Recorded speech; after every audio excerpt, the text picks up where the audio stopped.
Alright, let's do some homework, I guess. So let's look at a couple questions. 16 vertices of a square, PQRS, are doing stuff. Show the diagonals are congruent, perpendicular bisectors. Okay. So let's start. Let's plot our points. Let's put our casual grid here. Whoops, I can do that better. Let me cheat just a tiny bit. Okay. So let's plot our points. So P is at -4, 0. That'll be like here. Q is at 4, 3. That's it this way. R is at 7, -5. That's down here. And S is at -1, -8.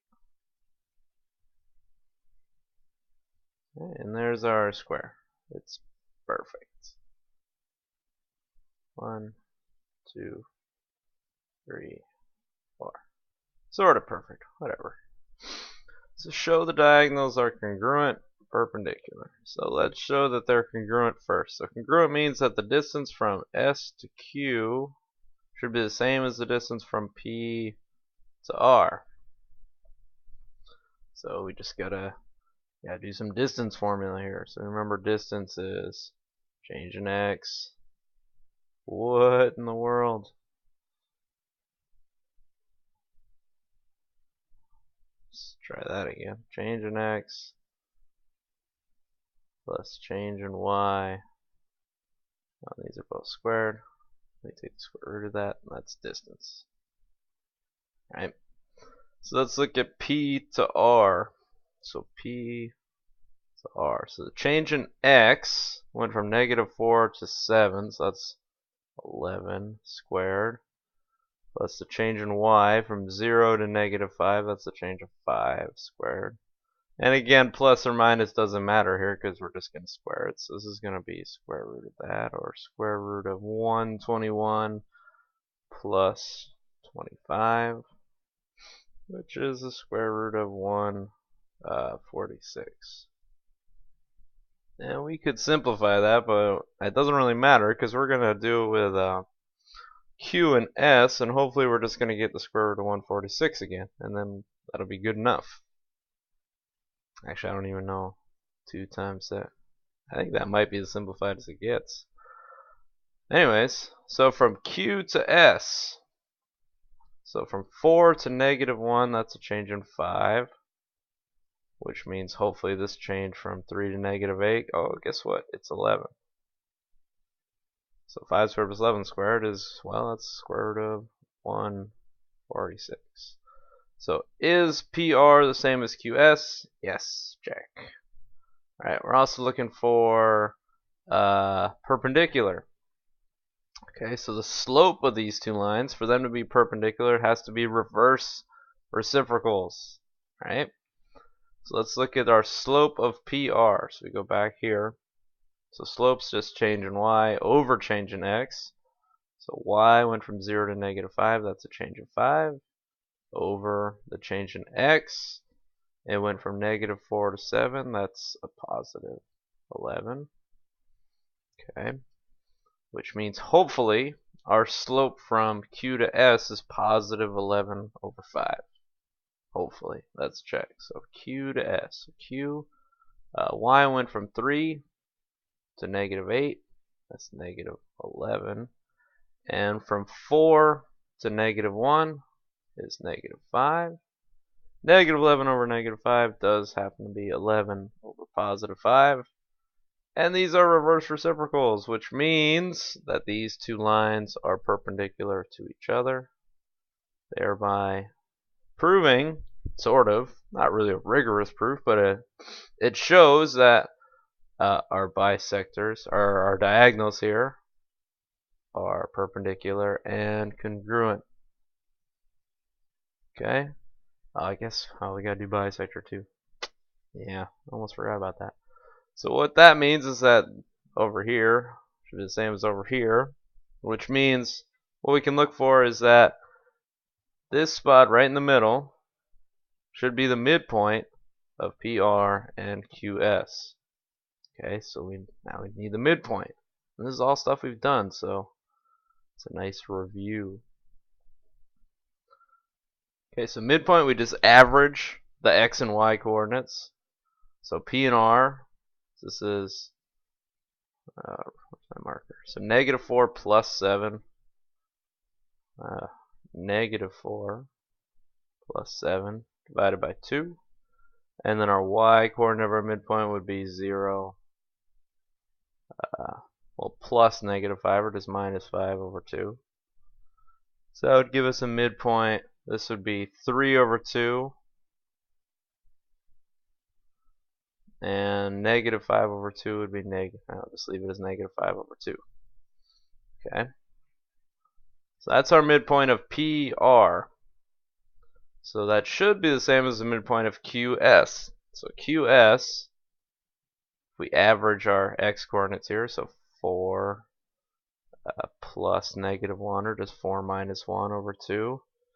Our y is 3 plus -8, or just 3 minus 8. Not a 5, but an 8 over 2. Okay, and again we see we get 3, 2, and -5, 2. So hooray, everything works out. So if you just showed all this work, or some of this work, just to make it seem like you tried, to prove at least some of these things to be true, you'd be alright. Okay. Next one, our proof. Everyone was like, oh no, I can't do proofs, they're impossible. But this isn't so bad. This proof right here, this is basically a proof we did with triangles. It's just they added a step of saying it's inside of a rhombus, right? Well, not right yet, because you haven't done it yet, but I've done it. That's what I saw, and you're going to see it too, and you're going to be like, oh, this wasn't so bad. So we can go to column here, statement one side, reason on the other. We can start with what's given, which is that R, H, M, B is a rhombus, and has a diagonal of HB.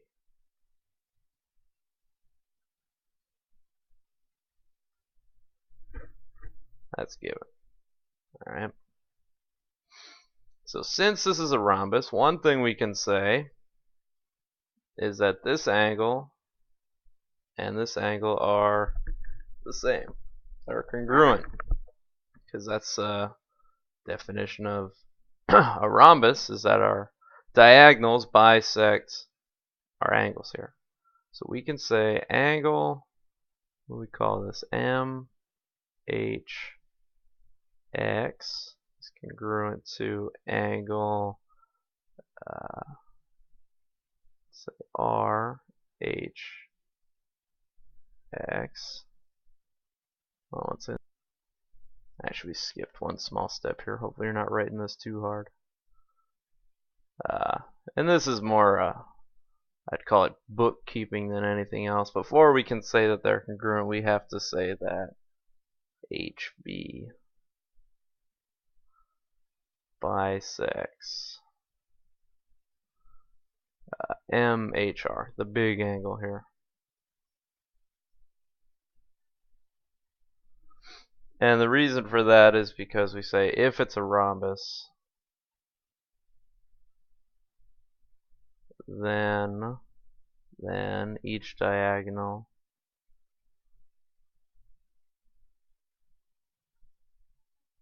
bisects the opposite angles.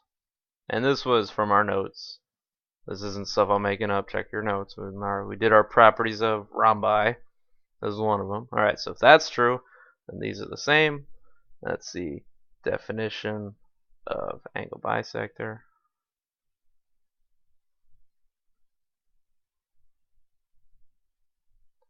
Okay, and the rest is pretty straightforward. We can say HR and HM are congruent. So HR is congruent to HM.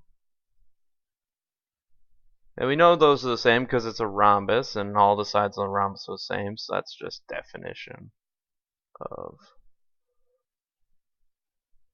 a rhombus. And they were nice. I mean, if they just told you this, if they can give you this statement and draw this picture, you didn't even need these little tick marks to know that HM was the same as HR. As soon as it says it's a rhombus, this has to be true. Okay? And then we take our cupcake one here, which is that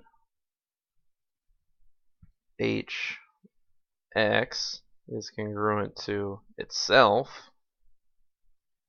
And that's our good old reflexive property. And now look at what we have. We've got an angle and the two sides around it. So we can say that triangle, what do we want to call this? HMX is congruent to triangle HRX. Yeah, HRX. And that's just side, angle, side. And if we wanted to number these steps, we can, just to make this look even more professional, we can say this is from steps 3, 4, 5. Okay.